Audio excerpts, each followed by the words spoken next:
വ്യാപാരി വ്യവസായി സംഘടനയുടെ പേരിൽ ഒരു കുമ്പള പഞ്ചായത്തിലേക്ക് മാർച്ച് വിളിച്ചതിനാൽ അതിനൊരു വിശദീകരണം ആവശ്യമുള്ള നിലയിലാണ് പിന്നീട് പ്രസ് മീറ്റിംഗ് വിളിക്കാനുള്ള കാരണം.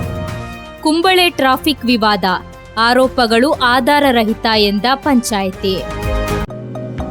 യൂണിറ്റി ഹോസ്പിറ്റൽ 4 പതിറ്റാണ്ടുകാലത്തെ വിശ്വസ്ത സേവന പാരമ്പര്യവുമായി അത്യാധുനിക സംവിധാനങ്ങളുമായി യൂണിറ്റി ഹോസ്പിറ്റൽ മംഗലാപുരം.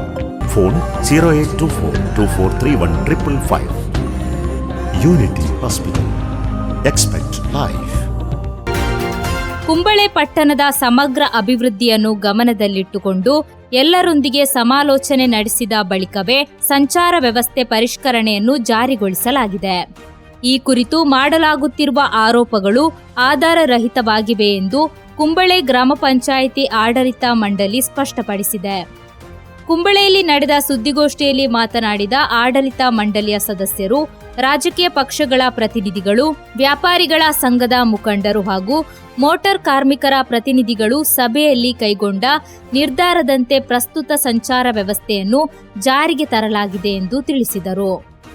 ವ್ಯಾಪಾರಿ ವ್ಯವಸಾಯಿ ಏಕೋಪನ ಸಮಿತಿಯ ಪದಾಧಿಕಾರಿಗಳ ಸಮ್ಮುಖದಲ್ಲಿಯೇ 6ನೇ ಸಂಖ್ಯೆಯ ಬಸ್ ನಿಲ್ದಾಣದ ಸ್ಥಳವನ್ನು ಅಂತಿಮಗೊಳಿಸಲಾಗಿತ್ತು.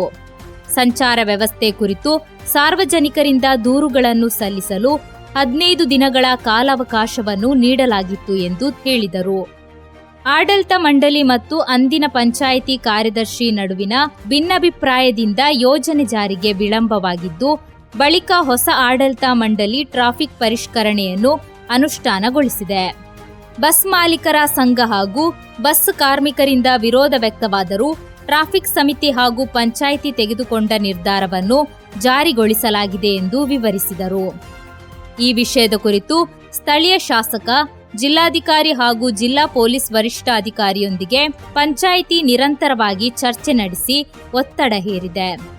ಕೆಲವು ವ್ಯಾಪಾರಿ ಸಂಘದ ಮುಖಂಡರು ವಾಸ್ತವಾಂಶಗಳಿಗೆ ವಿರುದ್ಧವಾಗಿ ಪಂಚಾಯಿತಿಯ ವಿರುದ್ಧ ಅನಗತ್ಯ ಆರೋಪಗಳನ್ನು ಮಾಡುತ್ತಿದ್ದಾರೆ ಎಂದು ಆರೋಪಿಸಿದರು. ಇನ್ನು ಪೂರ್ಣಗೊಳ್ಳಬೇಕಾಗಿರುವ ಕೆಲವು ಅಭಿವೃದ್ಧಿ ಕಾಮಗಾರಿಗಳು ಹಾಗೂ ಚುನಾವಣಾ ನೀತಿ ಸಂಹಿತೆಯ ಕಾರಣದಿಂದ ಟೇಕ್ ಎ ಬ್ರೇಕ್ ಕೇಂದ್ರ ಮತ್ತು ಮೀನು ಮಾರುಕಟ್ಟೆಯನ್ನು ಆರಂಭಿಸಲು ಸಾಧ್ಯವಾಗಿಲ್ಲ. ಅವುಗಳನ್ನು ಶೀಘ್ರದಲ್ಲೇ ಸಾರ್ವಜನಿಕ ಬಳಕೆಗೆ ತೆರೆಯಲು ಕ್ರಮ ಕೈಗೊಳ್ಳಲಾಗುವುದು ಎಂದು ತಿಳಿಸಿದರು. ಪಂಚಾಯಿತಿಯ ಉದ್ದೇಶ ಕುಂಬಳೆಯ ಸಮಗ್ರ ಅಭಿವೃದ್ಧಿಯಾಗಿದ್ದು, ಪಾದಾಚಾರಿ ಮಾರ್ಗ ಅತಿಕ್ರಮಿಸಿ ವ್ಯಾಪಾರ ನಡೆಸುವವರು, ಪರವಾನಿಗೆ ಇಲ್ಲದೆ ಕಾರ್ಯನಿರ್ವಹಿಸುತ್ತಿರುವ ಹೋಟೆಲ್ ಹಾಗೂ ತಳ್ಳುಗಾಡಿ ಅಂಗಡಿಗಳು, ಒಳಚರಂಡಿ ವ್ಯವಸ್ಥೆ ಇಲ್ಲದ ಹೋಟೆಲ್ ಮತ್ತು ಕೂಲ್ಬಾರುಗಳ ವಿರುದ್ಧ ಪರಿಶೀಲನೆ ನಡೆಸಿ ಕಾನೂನು ಕ್ರಮ ಕೈಗೊಳ್ಳಲಾಗುವುದು ಎಂದು ಎಚ್ಚರಿಕೆ ನೀಡಿದರು. ಸುದ್ದಿಗೋಷ್ಠಿಯಲ್ಲಿ ಪಂಚಾಯಿತಿ ಅಧ್ಯಕ್ಷ ವಿಪಿ ಅಬ್ದುಲ್ ಖಾದರ್, ಉಪಾಧ್ಯಕ್ಷ ಎಂ ಬಲ್ಕೀಸ್, ಜಿಲ್ಲಾ ಪಂಚಾಯಿತಿ ಸದಸ್ಯ ಅಜೀಜ್ ಕಳತ್ತೂರು ಹಾಗೂ ಸ್ಥಾಯಿ ಸಮಿತಿ ಅಧ್ಯಕ್ಷರು ಉಪಸ್ಥಿತರಿದ್ದರು. ഭരണസമിതി തീരുമാനം നടപ്പിലാക്കാൻ വേണ്ടി സ്റ്റേഷനിൽ കൊടുത്ത ആ ലെറ്ററും കൂടി അവരാവശ്യപ്പെട്ട പ്രകാരം അവർക്ക് ഏൽപ്പിച്ചിട്ടുണ്ട്.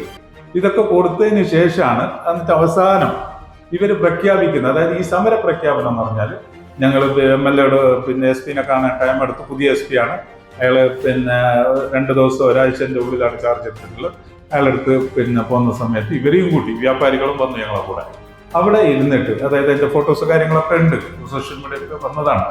അതായത് പ്രസിഡന്റ് ഉണ്ട്, ചെയർമാന് 2 ചെയർമാന്മാരുണ്ട്.